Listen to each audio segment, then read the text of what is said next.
Agora, a primeira pergunta que eu quero fazer, que eu acho que a população, de um modo geral, quer saber, Flávio, o estado real de saúde do seu pai. Soubemos que ele foi operado ontem outra vez.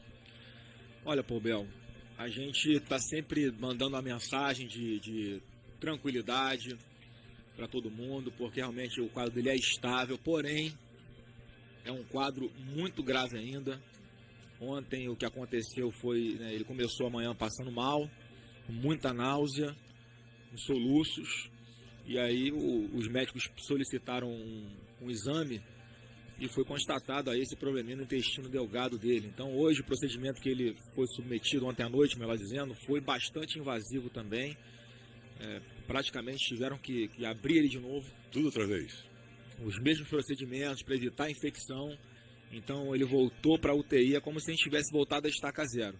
Óbvio que ele não está naquela mesma situação inicial de chegar quase morto no hospital, né? Mas a equipe médica retornou ele para a UTI, enfim, as visitas continuam aí proibidas, né? Um ambiente que tem que ser totalmente favorável à recuperação da saúde dele, é prioridade nossa agora. Essa daí sempre foi, e agora mais do que nunca. Agora a gente fica sentido, né, Bobel, porque a gente está acreditando num quadro evolutivo. Aí daqui a pouco acontece uma situação como essa, ele vai de uma forma emergencial para ser operado de novo, abrem ele todo de novo. Porque pode dar uma infecção generalizada. Os médicos falam que isso aí já poderia acontecer, enfim. Tanto é que foi constatado logo no início esse problema. Acho que daí também menos risco para ele. Mas mesmo que seja previsível para a família. É lógico, é para a família sempre... e para todo mundo também que está acompanhando isso de perto, que sofre junto. Eu recebi centenas de vídeos até de crianças chorando. Eu tava voltando quando eu estive lá em São Paulo, na segunda-feira, voltando no avião, duas crianças vieram me abraçar chorando, ficando muito sentido aí pelo seu pai, que a gente... Há uma comoção que a gente nem imagina, mas isso pode ter certeza. Eu aproveito o espaço para agradecer a todo mundo, dar mais força para a gente. Repito, está sendo muito difícil, né, mas isso aí dá força para nós. Continuem as orações. O estado de saúde do meu pai ainda é muito grave, ele voltou para a UTI, infelizmente, mas estamos confiando na equipe médica que, enfim, ele está bem cuidado onde ele está, com certeza. O atentado aconteceu em Minas Gerais, em Juiz de Fora. Ele foi operado em Juiz de Fora, não foi isso? Depois foi levado para São Paulo. Ele foi operado na Santa Casa da Misericórdia de Juiz de Fora. Um pronto atendimento também que garantiu que ele estivesse vivo hoje. Se não fosse daquele jeito, não estaria. E agora ele está no Hospital Israelita Albert Einstein, lá em São Paulo. Flávio, é uma caminhada muito grande. O Brasil é um país imenso. Em cima de uma eleição, cara. Faltando 30 dias. O negócio foi no dia 6, a eleição dia 6 de setembro. A eleição é 7 de outubro. Você tem 30 dias. Até onde atrapalha um atentado desse? Sabemos de tudo. Há uma campanha, um país desse tamanho. Como é que teu pai viaja agora? Como é que faz isso? Bel, ele, ao que tudo indica, no primeiro turno não vai ter mais condições, né, médicas de ser liberado, de ir para a rua de novo. Então, já agradeço mais uma vez de antemão a campanha voluntária e espontânea que todo mundo está fazendo por ele. Mesmo na sua ausência, são carreatas, adesivaços, enfim, diversos atos. Aí, primeiro, para agradecer a Deus pela vida dele, que na nossa atendimento foi um milagre o que aconteceu, e as pessoas estão engajadas.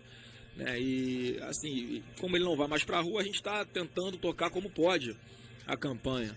É você e teu irmão que são políticos, né? Eu de filhos, né? Eu sou candidato ao Senado aqui no Rio, o meu irmão Eduardo Bolsonaro é candidato a deputado federal em São Paulo, mas o negócio é o seguinte, isso atrapalha muito a nossa campanha, porque o Jair, ele estava lá, olha só, ele estava ali, irmão, no auge da alegria dele, fazendo o que ele gostava, estava nos braços do povo, né, enfim, recebendo aquele carinho, porque eu não vi acontecer com nenhum político no Brasil desde que eu sou vivo, né, enfim, um apoio total a ele, e ver um cara num ato de covardia, num atentado sem palavras para falar, não consegue imaginar o que passa na cabeça de um cara desse. Então, em fração de segundo, ele vai do auge pro chão, para quase morrer, né? Então, enfim, atrapalha muito a campanha, mas ele não está conseguindo nem falar direito ainda, então não dá nem para ir para a internet para fazer transmissão ao vivo, para conversar com todo mundo. A orientação médica é que ele nem fale, Porque quando ele fala, ele acumula gases e pode ocasionar Até mais porque dor nesse ainda. momento qualquer esforço é muito perigoso, A minha né? esposa estava comentando, né, que imagina, quando faz uma cesariana, você já tem que ter esses cuidados todos, então que a mulher está acompanhando, de repente tem uma noção maior do que ele está sentindo, da dor que ele está sentindo. Com a diferença é que foi, quase rasgou ele no meio a cirurgia. Então ele tem essa, ele não pode nem ficar falando. Fotos, não, do que a gente vê na internet aquelas fotos são verdadeiras, infelizmente. Mas tem gente que fala que é Pô, falso. ainda tinha gente que ia falar que era fake news, foi uma facadinha só, como é que tá um corte daquele tamanho. A gente percebe de que lado que tá o ódio, né? Onde é que tá as pessoas que são intolerantes e que não respeitam nenhum momento de dor como esse, de que lado elas estão e não é do lado direito, né? Olha, Pobel, eu, né, como filho, eu tenho cobrado um pouquinho de quem tá nas investigações aí, informações, Que é o do que tem mínimo. de concreto, o que foi apurado, e até agora nada. Nada. Infelizmente. Então eu quero aqui fazer um desabafo, sim, porque logo após, Maria, o atentado ali acontecido, tive o ministro da Justiça ir para a televisão e falar que, ao que tudo indica, é um lobo solitário. Simples E assim. ficou nisso. Ficou por Ficou isso nisso. A mesmo. impressão que ele teve no começo é que está valendo. Eu até agora não tenho informações se o trabalho de investigações, para que lado foi, o que é que foi feito. Será que ele tinha que ter morrido para poder começar a saber? Vamos lá, tem câmera no entorno de onde o cara estava hospedado? Ele não era do Juiz de Fora, estava ali há 2 semanas, hospedado fazendo o quê? Quem entrou e quem saiu daquele local onde ele estava? Como é que ele chegou lá na caminhada? Eu só mostro o momento da facada. Eu não vi, por enquanto, ninguém falando em puxar as imagens, né, do ocorrido para trás, até saber o seguinte, ó, deu a facada.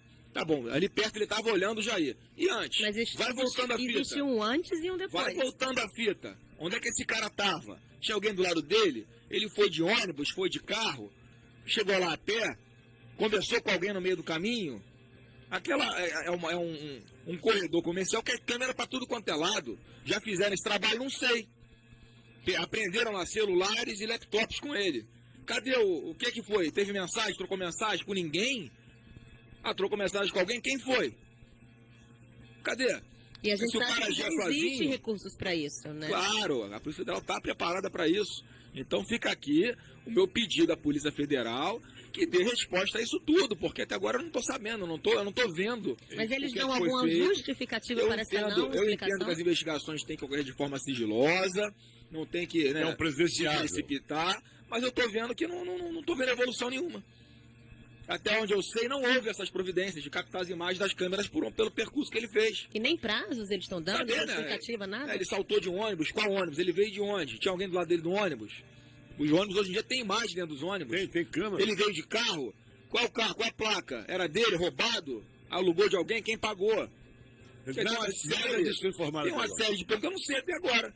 E digo mais, Pobel e Maria, que eu estou andando na rua, eu não sei se isso realmente é uma coisa de um lobo solitário, é uma das linhas de investigações.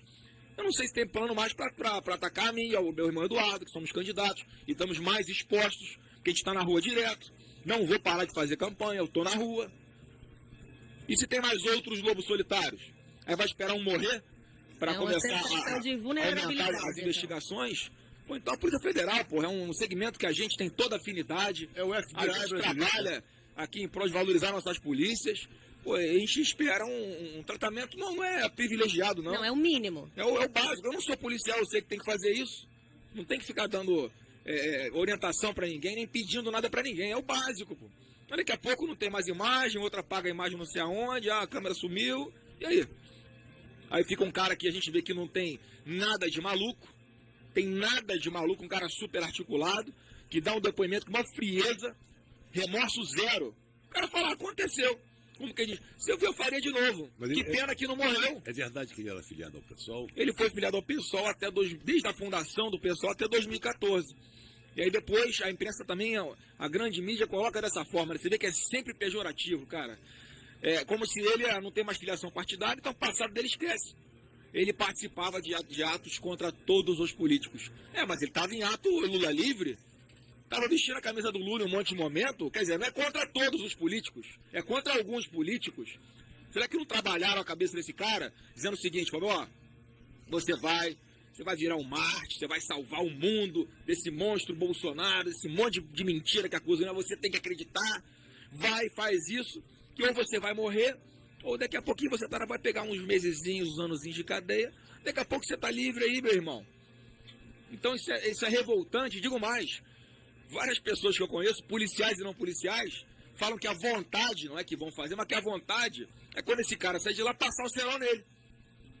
Quer dizer, pode ter até enganado o cara, dando a expectativa para ele, sem orientar qual é o real perigo que ele está correndo. Eu acho que o fato de ter sido colocado numa cadeia isolada agora, é até mais para preservar a vida dele, para não queimarem arquivo, do que o que a própria lei normalmente daria para um cara que tentou matar uma pessoa. Esse papinho de que o Bolsonaro incita o ódio, incita a violência, então ele está colhendo o que ele plantou, isso é uma canalice que existe.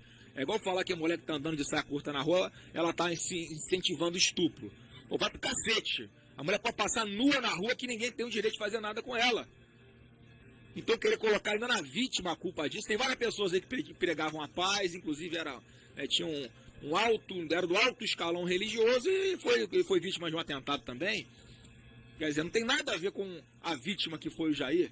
Tem a ver com as pessoas que são intolerantes, que têm ódio no coração, que criam um monstro na cabeça, o problema, Marieta, que simplesmente não existe. E vocês são jornalistas, vocês sabem disso. É verdade. A forma de contar uma notícia, você começa a ver qual viés pela manchete. Você pode contar assim, o Vasco vence o Flamengo aos 47 do segundo tempo.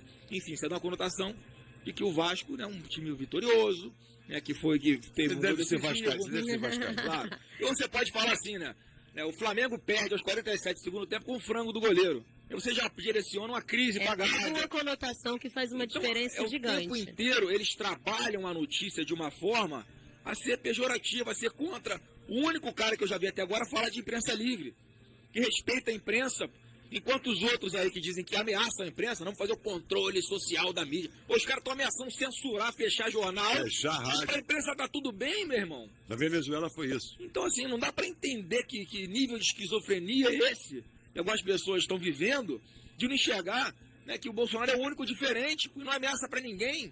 Ele sempre, quando é confrontado sobre as propostas dele, a coisa mais como ele falou, depende do filtro do Congresso Nacional.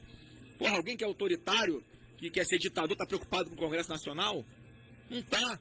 O cara que respeita a democracia, deputado a 7 mandatos. Enfim, e toda essa conjuntura a gente percebe que é construída para ir destruindo a reputação de uma pessoa, simplesmente por divergências políticas, percebe? Não tem nada de concreto contra o cara. Até o judiciário está aí absolvido, a ação sobre racismo foi arquivada. Então a imprensa ainda fica insistindo com isso. Então, pô, vamos ser verdadeiro, pô, vamos, trabalha com a verdade, faça jornalismo. Fica fazendo essa torcida nojenta, pô. Um cara que está preso comandando um partido dentro do presídio é tratado como candidato. É um cara que está no hospital, é tratado dessa forma. Não estou vendo a imprensa ficar remoendo aí a roubalheira que o Lula fez com o mensalão. Tudo que a Dilma acabou com a nossa Petrobras, roubou a Petrobras, usou para comprar deputado e aprovar o que o governo queria. Morreu o assunto, ninguém fala nada. Aí a Dilma liderando pesquisa para senadora em Minas Gerais. Por que não dá um tratamento igual para todo mundo? É verdade. Então a gente está aqui para cobrar. Eu quero aqui ser incisivo. Quero pedir à Polícia Federal que traga mais esclarecimentos para a família e para a população, que a gente tem o direito de saber se há outras linhas de investigação que também são provadas. Falei aqui, se não fizer esse trabalho de produção de provas, a gente nunca vai saber se o cara agiu sozinho ou não. Porque parece que é conveniente, pô, Bel. Você dá uma versão de que é lobo solitário e acabou, morreu. Aí daqui a pouco acontece alguma coisa com alguém da família, aí ele vai correr atrás. Tem que morrer alguém para correr atrás.